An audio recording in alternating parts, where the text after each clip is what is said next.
Aí, galera, infelizmente tive a perda dos peixes, tá ligado? Só ficou uma carpa e uma coisa e um cascudo. A carpa já foi pra outro lugar.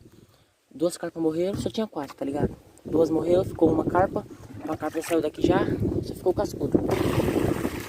O cascudo eu vou tirar daqui, vou pular na geladeira. Lá ele vai viver melhor, mano. Ele vai morrer também. Eu já tô suspeitando que seja, tá ligado? Infelizmente. Mano, ele morreu, velho. Não, morreu não, tá aqui,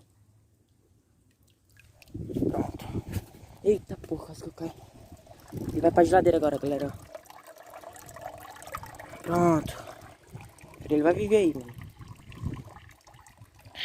Prontinho, rapaziada.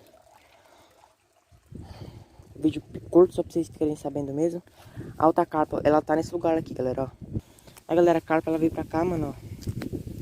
Esse lugarzão que eu tinha aqui. Aqui ia ser mais pra criar planta, né? Mas tinha que ter pôr peixe também. Ela veio pra cá. Tá ligado? Aqui tá muito chuva de folha por causa desses bambuzal que tem aí, ó. Tá ligado? Então... Mas eu vou limpar isso aí, eu limpo isso aqui todo dia. Vou limpar isso agora. Beleza, galera? Mas é isso aí, mano. O vídeo foi isso aí só pra atualizar vocês mesmo. Espero que vocês tenham curtido. Deixa o like, se inscreve no canal. Fui! Ai, como é difícil a vida do pescador. De noite ele rosca o anzor na caiada da taboca. De dia ele queima no sol, dando banho na minhoca.